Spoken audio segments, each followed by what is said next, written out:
Skull! The soccer invasion has spread to your living room.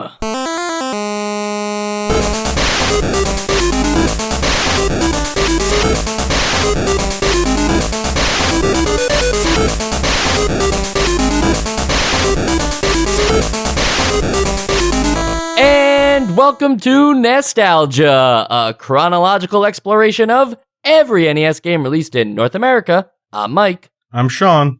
And I'm Joe. Guys, we usually start by, talking about I would do hey, so what do you guys think about soccer? And we'd laugh about it and we'd make some cute jokes or whatever. Right. But we're not going to do that this time, I promise. Instead, we are going to actually start with a listener question because somebody took the time to write into us at www.nostalgicast.com, which you just hit the little contact button, fill out the question. It goes to an email that I can't give you, I don't know the domain. So anyway, that's how we get the emails. And then this is the only fourth time this has ever happened. So we're gonna answer this question live. I can't wait. All right. Late to Gaming writes, after playing through so much of the NES library, are there certain genres that have you surprised or maybe are more enjoyable than you expected? What about genres you normally don't like, but have found NES games in the genre that you've really enjoyed? Sean, you first. Wow, okay. So the first question is regarding genres that I did not expect to like, correct? Correct. All right.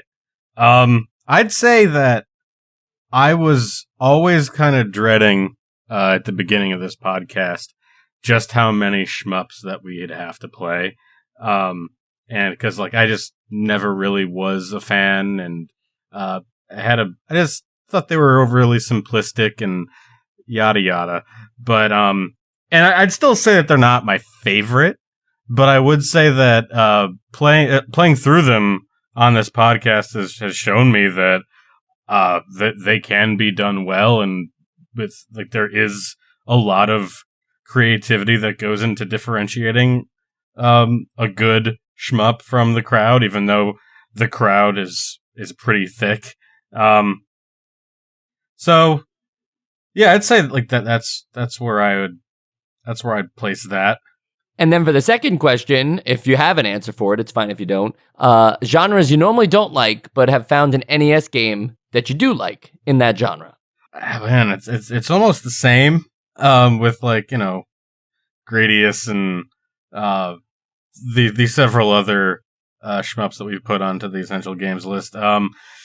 Yeah, I guess also there the Contra types, the run and guns. I are also in the same vein because they're kind of almost the same genre. But there's been some good stuff in there too. Joe, how about you? Well, as far as genres that I didn't think I would like, or that surprised me, I don't know if you'd even consider this a specific genre, but going all the way back to Duck Hunt, I mean, just Zapper games in general. I played Duck Hunt when I was a kid, but it's one of those things where I hadn't played it in so long, and I just did not expect the Zapper to be so accurate. So I also really loved Freedom Force because of that same thing, and I think that surprised me, because I thought I was just kind of misremembering, or my memory of when I was a kid was just oh, this is fun because I'm shooting at things and there's feedback, but who knew how accurate I was really being? Now I realize how cool that really is, and also I guess this is a genre. I'm really being liberal with the term genre and what it means, but this is a type of game that I didn't really realize existed on the NES, but was not something that would have sounded like it appealed to me on paper. But we've had games like Golgo 13 and Bayou Billy, both of which were not great overall. They were not that, not our favorite games. But just these games on the NES that we keep kind of running into that try to do everything, which is a flaw, but to me, it's it's just really interesting how they tried to do it all and how they incorporated it into the gameplay. So similarly, there's not a zapper point in Golgo 13, but there's a first person shooting part, and I would think that sounds awful. it's actually kind of functional and it's kind of fun. And like, maybe I'm not, maybe I'm still kind of like marrying the, just the interest I have in like how those games are made and how they like, how they found like workarounds to problems and stuff to like, I don't want to be confusing that to like, did I have a lot of fun with it? But like, just something about those games, whenever we get something like that, it always kind of fascinates me. And I'd say for myself, I'm kind of surprised at, the few sports games that we've played that I've liked. I don't hate sports games in general, but I wasn't expecting older sports games to be any good. It's like we have the modern day solutions to this kind of stuff. What could the NES games bring us? But if we're expanding the definition of sports games, you got golf, lunar pool, RBI baseball, and those are just the ones that aren't even on the essential games list. Forget the 3 or 4 that we do have on the essential games list. I'm really surprised at how they can feel so different because of their 8-bit limitations to sports games today that I don't really feel like the comparison matters. RBI baseball and baseball stars are just as interesting in terms of, baseball games today. Like they're just doing something completely different. They scratch a different itch. So sports games in general, I think, are something that like have negative connotations in the video game world just because they become super cheap afterwards and they don't matter because they're yearly installments. But I'd say, relook at some of these if you haven't. If you skipped over the episodes because you thought that you played them long ago and there's nothing new to explore there, they do offer something different. And what a great segue, because we have another sports game today. It's our first soccer game since, soccer by Nintendo. Back in the original launch, the Black Box games, that was the only other soccer game we've had so far. So rather than call it soccer as well or something confusing like football, they decided to call it Goal, which I think is exciting. Keep in mind, this is a Jaleco game. It's another game in the Jaleco sports series of things. They also make Bases Loaded. They're making a few of those. But, we've noticed that the one standout for Jaleco games is the presentational aspect of it. The way that they make the sports try to, have a little more realism to them or a little more simulation involved in them. Would you guys say that you felt that with Goal as well as the other Jaleco games? Definitely. Oh yeah, I remember when I first put it together, the first time I turned it on and just saw that they were going for this like faux isometric style. I was like, okay, this is definitely going to be a different experience than the much more primitive soccer, which definitely had a more arcadey feel. So yeah, I'd say that I could kind of tell that this was going to be a different experience. Yeah, I feel like so far with like most sports games, at least like something that would control similar, like a hockey game or a soccer game, there's these features that kind of help to make it less of a simulation and more of a game where it's like when you want to pass to this player, like somehow you aim at that player and you pass and then the ball will go to that player. Like maybe I'm even thinking of more modern games where it's like, okay, I see who I want to pass to. I'm going to pass and my player will kick it to the teammate I want to pass to. This, it's like you have to actually aim in the direction you want to pass. You have to actually aim in like the direction you want to shoot, and then you have to control the receiver and actually get the ball. Which like I feel like is something about it is like looser but more realistic because of that. Which I don't know, I'm getting ahead of us here, but like that's like the first thing at least that I noticed when I play this game is like it feels a lot more like fluid than other soccer games. That's one of the main points that I wanted to bring up too, if we wanted to move into like general game feel or gameplay. Yeah, I think we should talk about gameplay. I just wanted to mention, just because I've been saying Jaleco over and over again, that it's important to note that, they're the publisher / developer things of these games, but the real developer of these games is that ghost company Tosei that we keep hearing about over and over again, who just like don't put their name on anything, like you won't see them on the credits, but they're making these games. But I would say Jaleco is more involved in these sports line series of games and how they all kind of take on a similar feel. Yeah. And one thing that I always kind of have in the back of my head when it comes to a soccer game is because FIFA is pretty like codified now, and I know that I think it's one of the most successful game series in the world. So what the legacy of older games, like I didn't really know where that started. Like, was it with the first EA soccer game, or where did that start? And one of the things that I think is one of the defining features of a FIFA game is just the feel that the ball is a separate entity than the player. And the fact that your movement is going to be dependent on, like, does it make sense that you kicking a soccer ball, like, can you turn on a dime with that? Like, no, you can't. And with soccer, like the original soccer game that we played on NES, it very much felt like a hockey game where it just sort of, the ball is taped to your feet. Whereas in this, like, it actually felt like I was trying to corral this thing. And especially with passing, that sort of aftertouch of you directly changing to the character that you're passing to before the ball even gets to you, that definitely gives it like a much more simulation feel, like how Joe was saying before. Right. The manual describes those as hooking and slicing shots, which I'm sure are the correct terminology and everything. I'm just not familiar with soccer.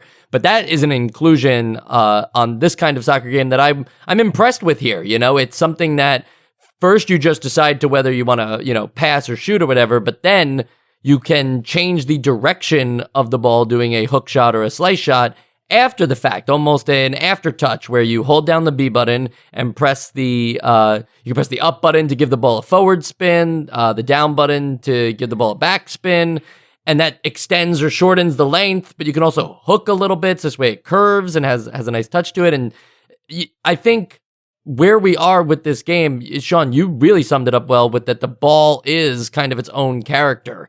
Joe, you were talking about maybe what some people would describe as the frustrations of not being able to auto pass. You see other players around you and you want to pass to them, and the ball just kind of has a mind of its own based on where the player is facing.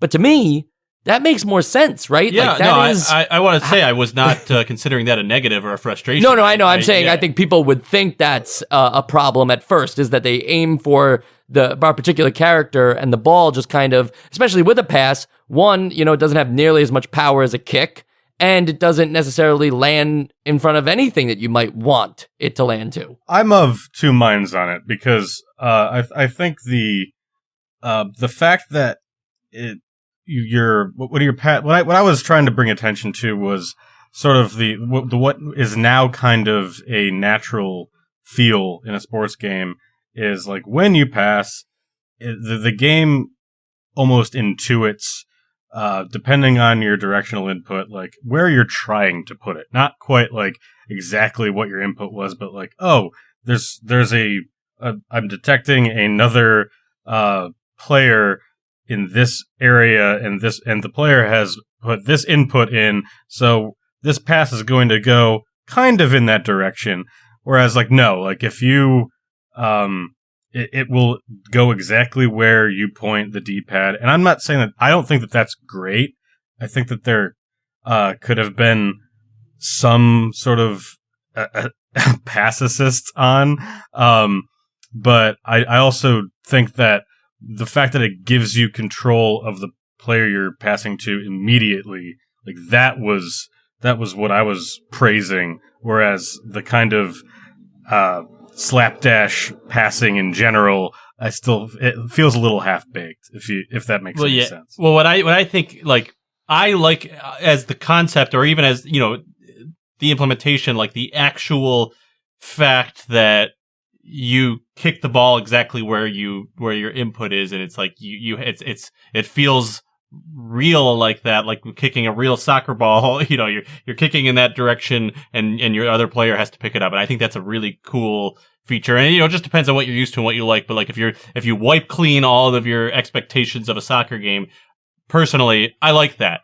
I think that it doesn't play well with some other mechanics of this game, namely the fact that you can only turn on exactly 4 points. Yes. And I think that that's what ruins it. So like there is frustration to it, but I think the frustration comes from like other parts that don't work well with it. Yeah, the isometric viewpoint looks great, and you can always kind of tell where you are on the field. You know the direction you're going, but the sort of like 30-degree angle, or 25-degree angle off of like true north, I guess is what we'll say, makes it kind of difficult to move as you want to, because I kind of felt myself trying to use my D-pad directly, like what I'm seeing on the screen, I'm trying to move my character into the screen that way. But the thing about the way this game controls is like up or down just means up or down field, and not exactly like the perspective that you're seeing. Do you know what I'm saying? Like how you're not actually going straight up or down at any point. Up the screen, but the D-pad is giving you that. Yeah.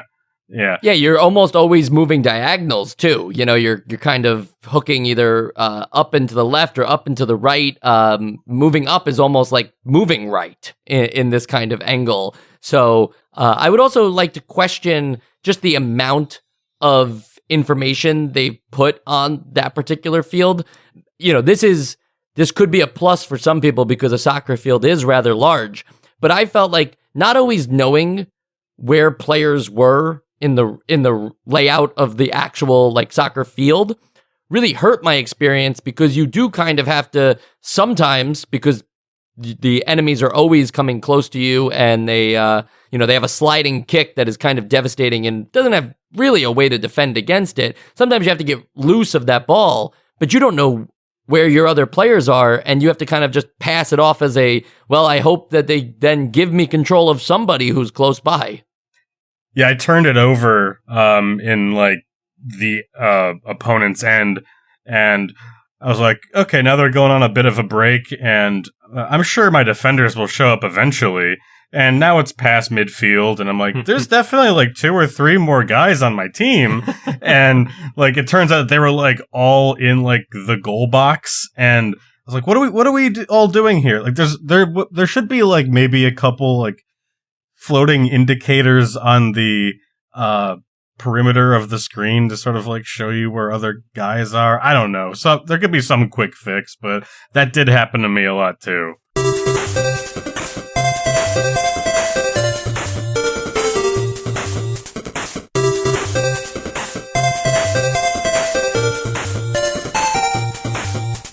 There's also, since we're talking about the slide tackles and stuff like that, there's the ability for both the player and the opponent to do the slide tackle, but only, obviously, if they are the defending opponent, and only if they are within actual range of the ball. You don't have a actual, like, slide tackle button that you can kind of, anticipate and try to slide into the opponent. You have to be already like lined up with them, and then that is how you will be able to perform the slide tackle that is more like a nifty way of stealing the ball. I don't know, I felt like that should have just been a dedicated button.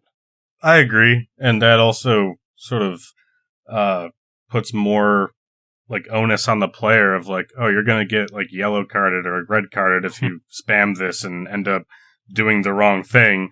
But it would also give you the opportunity to like do some really cool defensive plays. Like in FIFA games, like there's like definitely a really cool feeling when you come from way out and just time it perfectly and end up just tipping the ball away. I don't know. I think you're right that the whole like context-based nature of this of the tackle button kind of removes a little bit of the drama. Sean, you mentioned the penalties there, and there's only 2. There's offsides and tripping, but it's framed almost like in real soccer, the referees don't always see the play.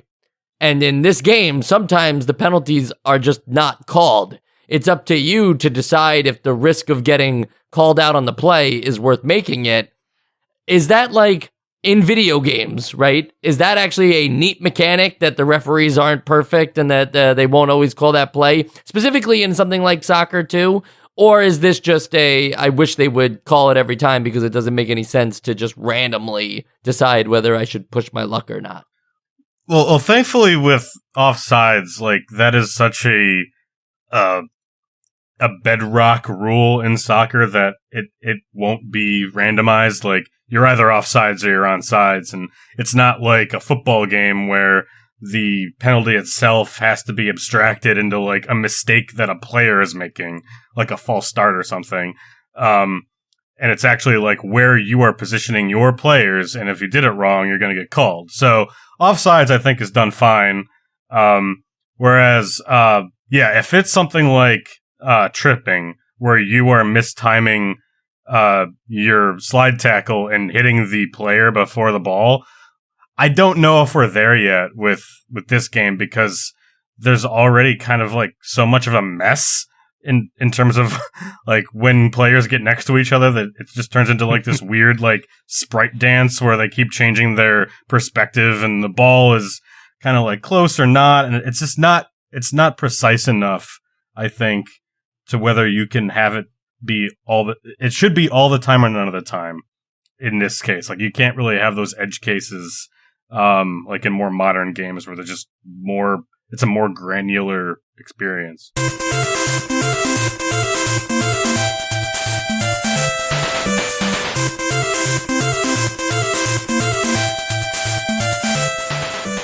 The last intricacy of the gameplay I feel like we should discuss is that you have the ability to headbutt the ball if you can, if the ball is low enough on contact, where if it comes across your player, you can press the A button to launch your head at it, and it creates a cool graphic with the soccer ball too. Definitely feels like it has now bounced off of someone's head and is heading in a more upwards direction against the opposite direction that the ball was heading in. But I felt like this also required a certain timing or maybe a certain, level of the ball to be on the field that I couldn't quite see with the graphics. So when I was able to pull this off, it was really cool. I just thought like I should have been able to do it maybe a little more. It would have made the game a little more back and forth. Maybe it would have made it too easy to answer the opponent's passes and kicks. But that was just my personal feeling on the headbutt. I was only able to pull it off one time, and I actually only had it used against me like one or two times, so it felt almost like inconsequential in the overall gameplay to me. Yeah, and in terms of like how often you should be able to actually execute that, I don't know how much of that is just the controls and not really knowing the timing, or how much of that is... Like, in this game, there are stats. Like, each player on each team has a different stat for any number of categories. Like, I mean, the most obvious is speed, but like there's like 7 or 8 different little stat categories that it's tracking of like how good each player is. So maybe that's part of it, and also why, depending on which player they all look the same, so you're really just going by where they are on the field to know which one you're actually using, but maybe that's why it felt kind of hard to do over and over. I don't know. That's an interesting point, because I feel like that is an overlooked part of the game that they are making you overlook. As you mentioned, you're not necessarily keeping track of who is who. They don't have like player number icons next to the players when you're controlling them. So the only thing you really have to go off of is the position listed on these rating charts. They give ratings out of scores of, I believe, 1 to 10 or 0 to 10 even.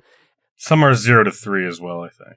Okay, got it. So maybe some of them are like 5 to 10 and 0 to 3. Like nobody scores a 2 on a 10 category because these are professional soccer athletes. Yeah. But they do it for dribbling, kicking, speed, tackling ability, shoot ratio, mark, and ball keep. And then the goalie has a whole separate slew of things too that matter. But I think it's interesting that these things are programmed but they're kind of for the actual like gameplay computer experience, like what the teams, this way the teams feel a little different in terms of what the players are good at. But it's not something like a baseball game where you actually think about the individual player's stats to be like, oh, well, this guy has a great arm, so put him out in right field so he can throw in to home, or this guy's really strong, so put him in the fourth position, so this way maybe he could hit a grand slam or have more players on base available to him. It's very much for the actual programming of the game,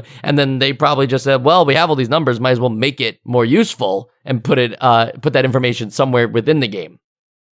Yeah, and I couldn't really tell because I only played as two different teams, and I think the differences may be so granular, and also like the fact that each player, like it all just sort of melts together, because you never know which position you're playing, and all of these players are shifting positions so often that like the forwards may end up like may end up in like a midfielder position because the ball's moving around so much. Like you can never really tell. So it didn't really have too much of an effect. Maybe it made each opposing team feel a little different, but they all seemed to average out because there wasn't too much discrepancy between stat lines. I don't know. Yeah, I mean, personally, again, maybe I just don't have the eye for it because I haven't played this game enough. I played 2 games also, but maybe like for me, it's like they could have lied. All those numbers could just be a lie, and I would never know. Yeah, they put numbers on the screen. Like I can't tell if those are actually accurate. I don't notice any difference between any of the players. They all look like the Roller Coaster Tycoon guests to me. Yeah, that's true.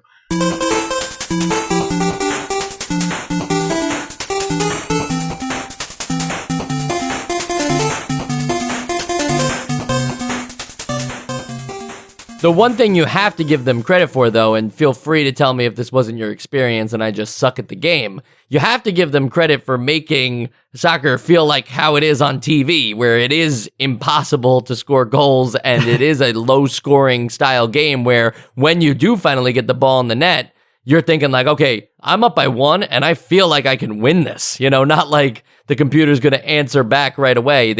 If they get the presentation part right, like we were always talking about with these Jaleco sports games, I feel like this part was the most true, maybe not the most fun, right? I think nobody goes to play NHL 22 just this way they can miss the net 1,000 times, right? Like you want to score like 7 times in a game and feel good about it. However, I think Jaleco, again, is just going for something more simulation, strategy, skill-based for the time.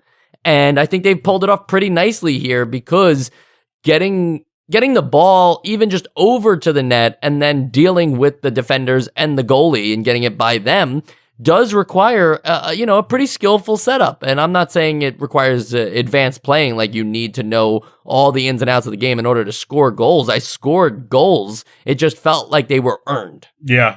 And I think that that's more so just the pace of the game. Like in an NHL game, you're gonna go from one end of the ice to the next pretty quickly. Whereas, yeah, there are 11 guys that you have to get through if you're starting from your own baseline before you can even attempt a shot on net.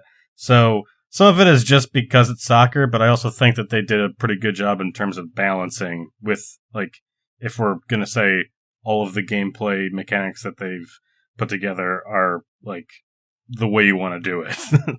We also have 2 different modes here before we get into the third type of game. The first mode being World Cup, where you play as one of 16 international teams. And true to the name, this actually starts at the pool round, which I feel like is very important to be part of the World Cup. You don't just go into the single elimination tournament round. You have to play for the points to even qualify to get in to the bracket style. And I thought that was really a nice touch because the only other option is tournament mode, where they've made it a single elimination tournament, but to change it up even there, it's not the 16 international teams. Now it's 8 American cities. And I feel like that is a nice touch to change this around. And I'm not sure what it was in Japan. They probably just made it 18 Japanese cities. But I feel like that is a really cool touch to both make those modes feel different in terms of teams you have access to, whether we feel like they change all that much, and to also make them feel different of like there is a purpose of going to tournament mode to maybe play a faster style tournament, and then World Cup to be more methodical and longer lasting.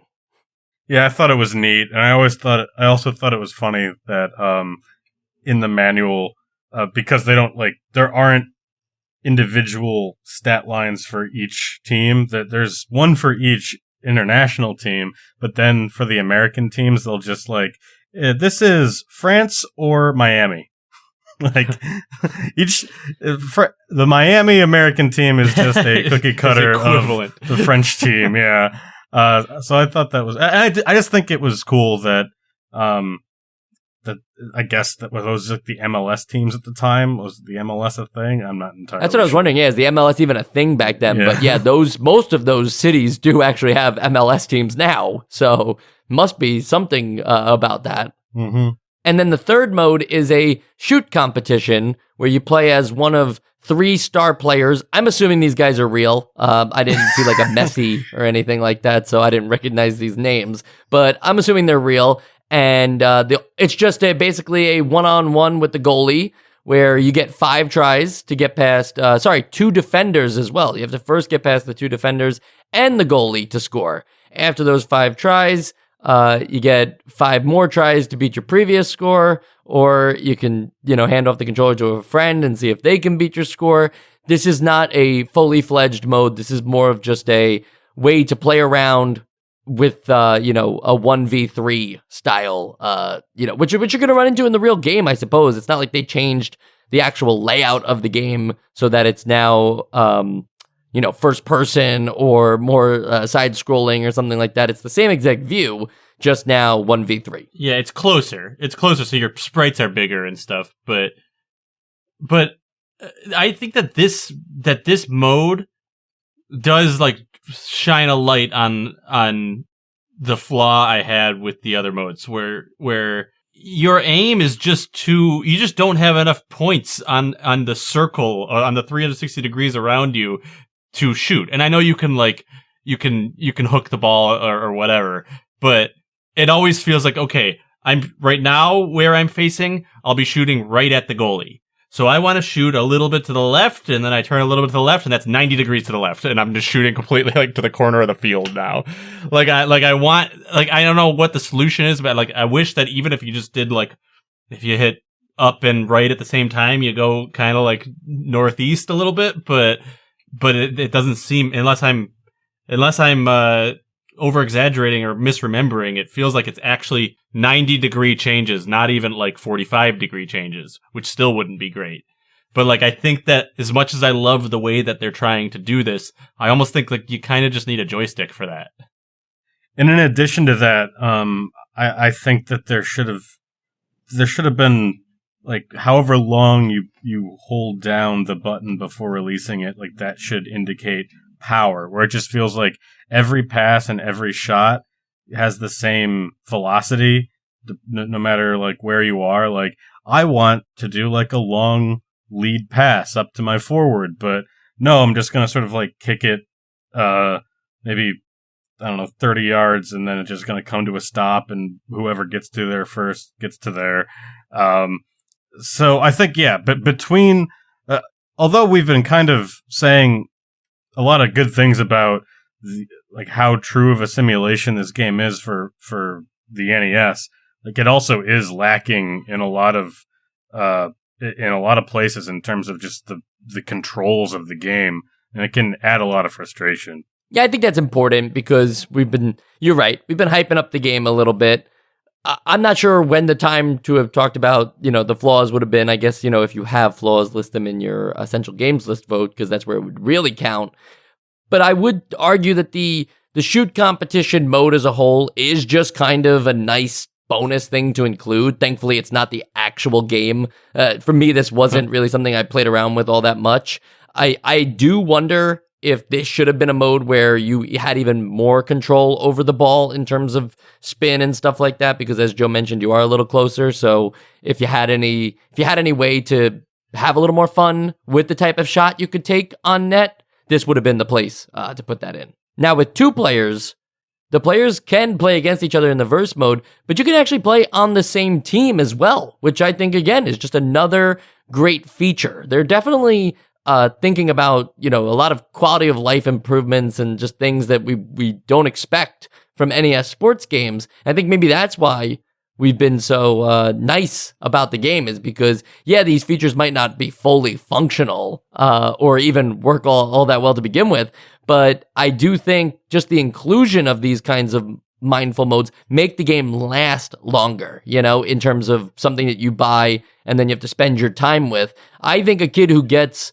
Goal might realize it's not a perfect game, but they have more than enough time to learn the ins and outs of this game between World Cup tournament, bringing a friend in to, play on the same team, doing the shoot competition and trying to figure out the best way to get by 2 defenders and a goalie. Like there's definitely a challenge here to all this stuff, but I praise them for all the features they are including. Oh yeah, there's a lot of potential being shown here in terms of like the ideas that they're bringing to the genre. And it's a running theme of this podcast is like it mostly just lies in execution, but we can tell what they were going for, and I do appreciate the ideas they put forth. Kind of want to jump back a little bit to when we were talking about the isometric view. I know that you guys liked it. I kind of didn't. I feel like maybe, isometric view is like one of those terms that like I've heard and used a million times, and only just now I'm like questioning if I actually know what it means. But what my thought about it was always like it's just this slightly tilted view that kind of gives you this like faux 3D. Right? That's the intent, right? Yeah. But it also doesn't have like any depth, so like you don't have that like fading perspective. It's just wherever you are on the screen, it's going to have that same perspective. Right. So I thought this didn't pull off what an isometric view is trying to do. It does not look like there's depth in the sense that like Marble Madness looks like there's Z space there, right?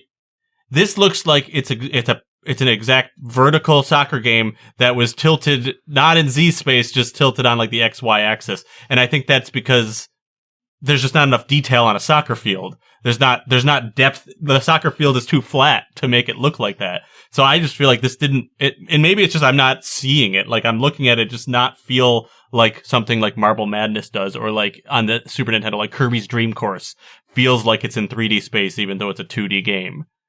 This just feels crooked. Yeah, because I actually called it like a faux isometric because it is like you're describing it more aptly than isometric would. Because if you're looking at the field, like if this were true isometric, like the midfield circle would also look like it's sort of going into the screen a bit, whereas it really isn't in this. And so that's kind of like plays into like your mind is kind of confused. Like my mind gets kind of confused when I look at it, because the field it looks kind of off. I think that it was done well enough to be like relatively comfortable to play with, which is why I was sort of praising it. But I do agree that like it's not perfect. Yeah, I think that the benefit that I see from it being this way is that the horizontal perspective of the field is going corner to corner, which I guess gives you more space horizontally, at least in those corners, although it does then taper off at the other two corners. But the negative is just that it feels funky because, like you said before, like up is really kind of like up left, and so like I wonder if it was worth them kind of tilting it like that rather than just having like an overhead view like we've seen other times. Well, the problem with the overhead view that I have with the NES soccer game from the original Black Box series is that I don't know, that kind of simplifies the whole like soccer experience to a level, and maybe that's just the gameplay itself, but I didn't feel like that was exciting. That felt very stiff and rigid, and the camera only moved when you got to like the end of the screen, and then it moved to the entire next portion of the soccer field. That felt a little less dynamic. I definitely think that just having two different colored green lines across the screen and the white box around the perimeter isn't interesting enough either for what amounts to most of the game design here. But I'd argue that I thought it was a step up from what NES Soccer was offering. And I think that's like the key word there is this looks more dynamic. That was sort of how I was going to describe it as well. And I think it's less so about the field itself and more just the view that you have of the players. Like, I think that there's a little bit more naturalism and clarity seeing your players from this perspective than you would from even if you went from end to end, up and down instead of left and right. So I can see both sides of this, but I definitely see you're not liking this perspective. Yeah, I mean, like, again, I like what they were going for. I just feel like it's not, they haven't perfected it by any means.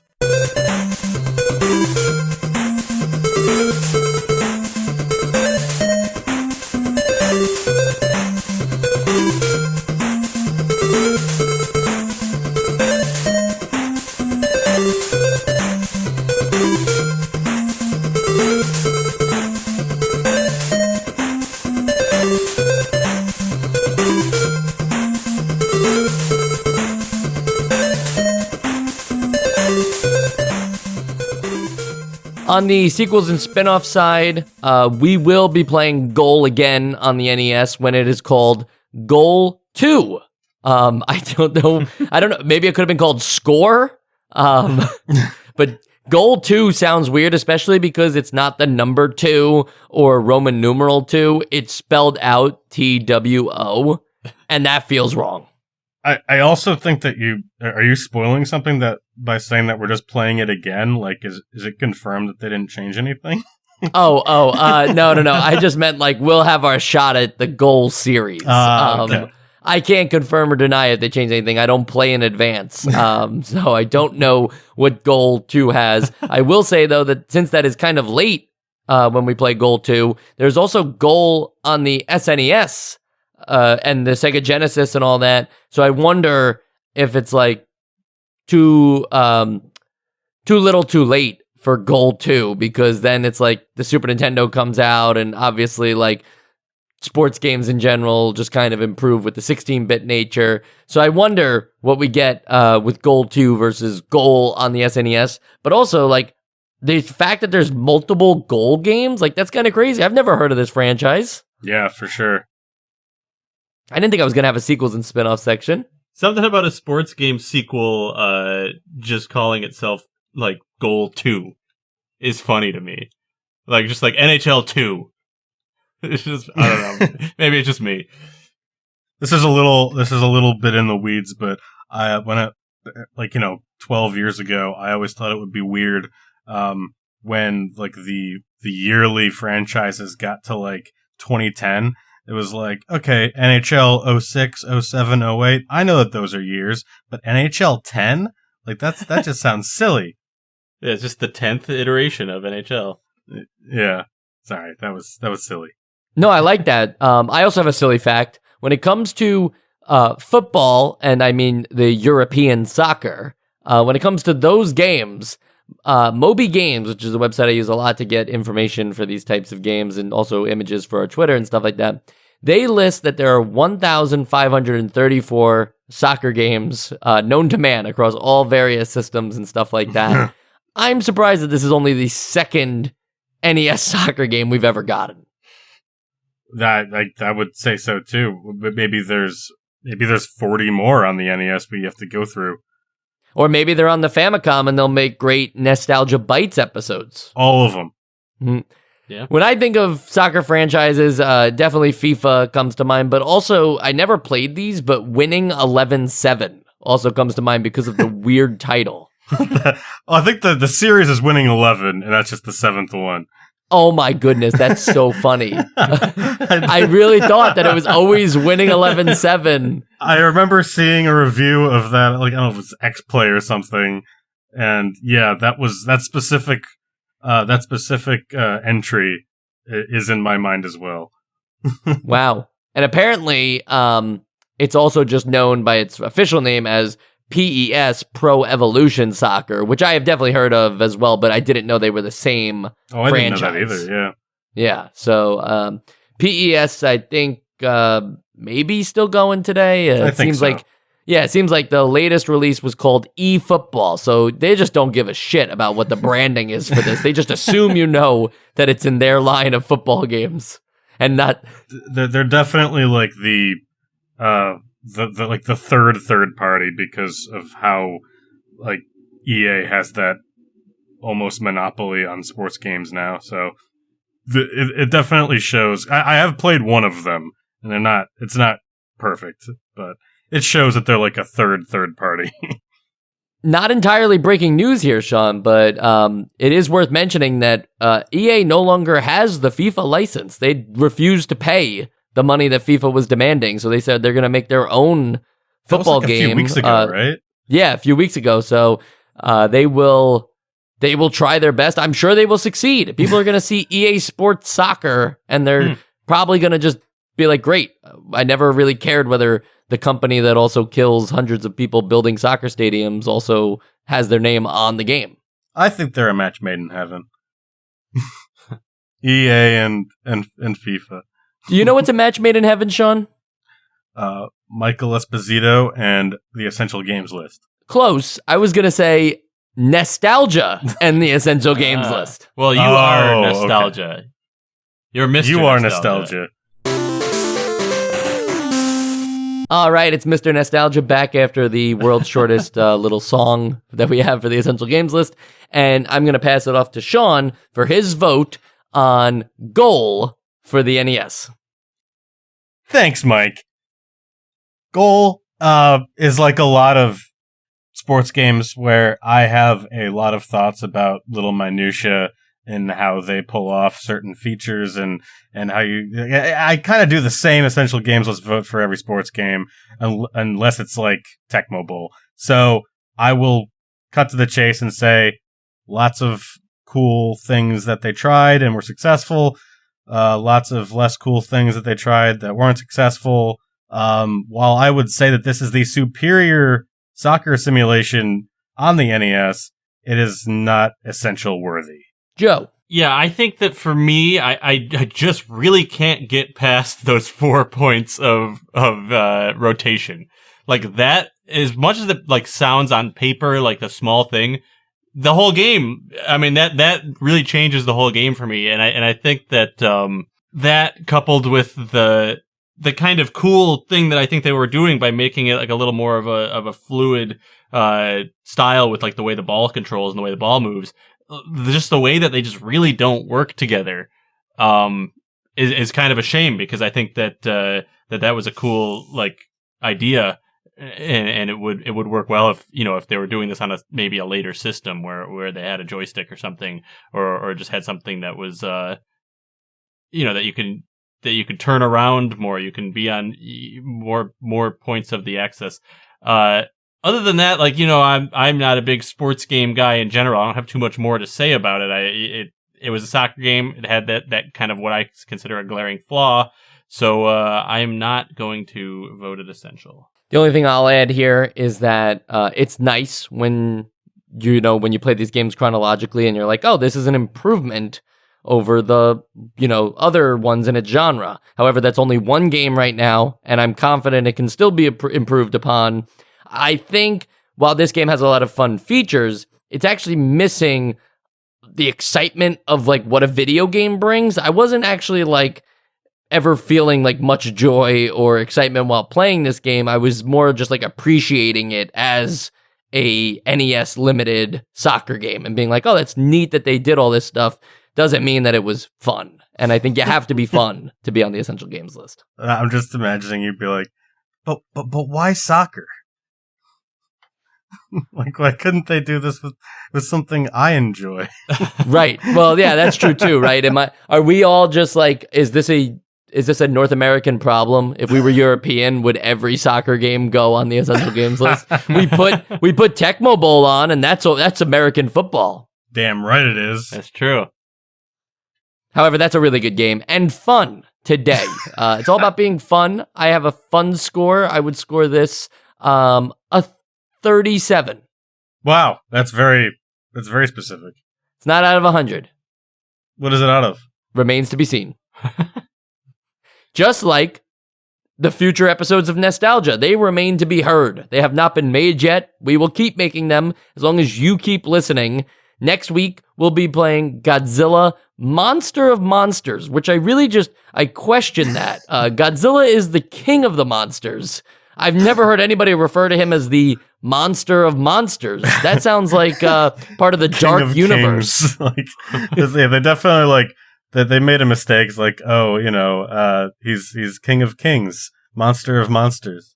Yeah, so we'll find out what Godzilla's deal is next week. I like Godzilla. Show of Sean, Joe. Do you guys like Godzilla? I've never like seen Godzilla. a Godzilla movie. Well, Joe, you have till next week to That's see not one. true. Don't tell them that. And also, if you want to hear more nostalgia, We're not even going to explain that? All right.